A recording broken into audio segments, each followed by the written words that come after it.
Triunfo parlamentario. ¿Derrota política? El interrogante que dejamos planteado en este espacio la semana pasada, a esta altura prácticamente se responde solo. Javier Milei alcanzó por muy poco a formar la minoría de legisladores que le permitió sostener el veto al aumento del presupuesto que había votado el Congreso. Pero inmediatamente comenzó a pagar un alto costo político por el extendido movimiento que se desató en todas las universidades del país, o en muchas universidades, la mayoría de las universidades del país. Sobre la dinámica del conflicto pueden hablar mejor sus protagonistas, de hecho lo hicieron nuestras entrevistadas y lo hacen referentes de todo el país durante todos estos días. A mí me interesaría destacar acá las consecuencias políticas que ya tuvo el conflicto universitario y que pueden ser mayores de acuerdo al alcance que finalmente tenga.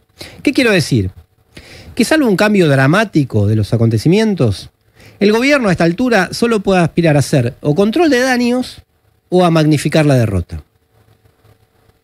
La primera muestra de estupor frente al movimiento que se desató en las universidades la dio el mismo Milei. Hace 2 días, el martes a la mañana, a las 8 de la mañana, fue al canal oficialista La Nación Más a explicar justamente lo inexplicable frente al periodista Antonio Laje. 2 cuestiones ante esto. Cuando hay una disputa política, el que tiene que salir apurado a explicar demasiado es porque está perdiendo. El famoso refrán, el que explica pierde. Pero segundo, tuvo que afirmar Milei algo que contradice todo su discurso histórico, que la universidad va a seguir siendo pública y que no se va a arancelar. El que explica pierde. El que contradice o se contradice de una manera tan evidente, bueno, ni te cuento. La realidad es que a esta altura el movimiento estudiantil es un factor actuante en la relación de fuerzas más histórica de la Argentina, que le está poniendo el primer límite serio al desangelado proyecto libertariano. Digo desangelado porque el movimiento irrumpe en un momento de retroceso político del gobierno, que vienen verificando prácticamente todos los estudios de opinión. Es causa y consecuencia de ese retroceso, aparece en el momento en que se está produciendo y además lo acelera.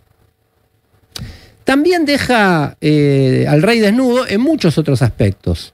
Por ejemplo, le demuestra a los libertarianos que la calle o las universidades no son lo mismo que las redes, son muy distintas que las redes. Deja en evidencia que el mileísmo, tanto que se habló de su ascendencia entre los jóvenes y qué sé yo cuánto, no tiene prácticamente referentes que defiendan su política. Por eso tienen que armar patotas, con perdón de las patotas, con elementos extraños a la universidad.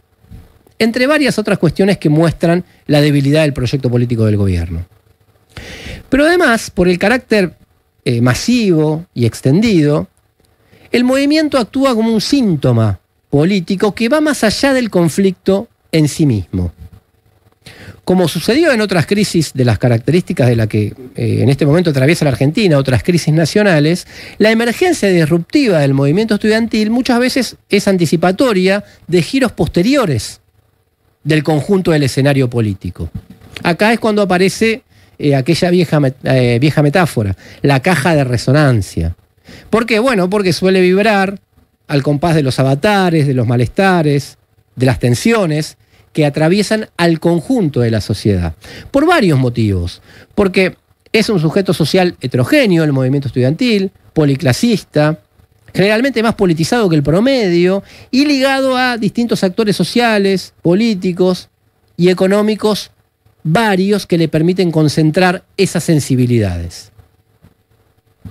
Esto, hasta cierto punto, está magnificado en el último tiempo por el ingreso masivo de muchos estudiantes y la creación de nuevas universidades y el ingreso masivo de muchos estudiantes a la universidad.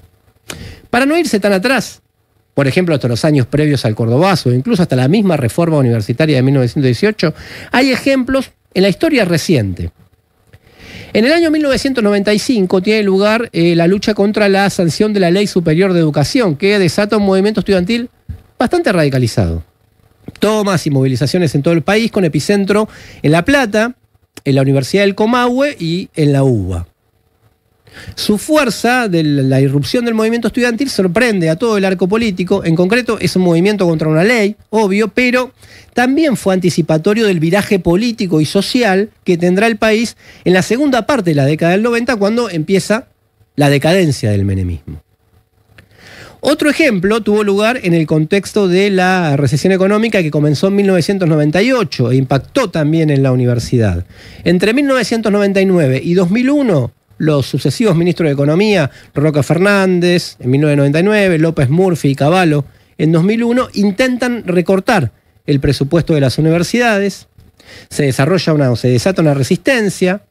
Estos intentos justamente son derrotados. Otra vez, eran movimientos que respondían a determinados ataques, pero también expresaban algo más que esa respuesta. Y bueno, en el caso de este último se constata cuando se observan los acontecimientos posteriores, 2001, 2002, su ruta. Bueno, el mileísmo, que le imprimió otra velocidad a la política argentina, esto lo han dicho muchos y a mí me parece bien, comprimió los tiempos y ya desencadenó a los 10 meses un movimiento estudiantil que, valga la redundancia, se puso en movimiento. ¿Es solo una lucha por el presupuesto universitario? ¿Un conflicto que no tiene nada que ver con el clima de declive del gobierno, de 10 meses de ataques, de maltrato a los jubilados y jubiladas, de ataque a la salud pública, entre tanto y tanto ajuste? Tiendo a pensar que tiene muchos puntos de contacto con esto y que es anticipatorio de cambios más importantes. Como un plus, más allá del desenlace político específico del conflicto, asistimos también al despertar político, a la politización, a la experiencia en la acción colectiva de una generación que no se va a extinguir con el conflicto. De hecho, cuando Guillermo Francos, el ahora jefe de gabinete, quiso demonizar al movimiento y dijo que los estudiantes cuando se politizan, después se hacen guerrilleros y después eso provoca la represión, además de decir cualquier cosa, expresó un miedo real. Cuando una nueva generación se involucra, puede renovar las aspiraciones y los objetivos y ser parte de las transformaciones de un país. Eso es verdad.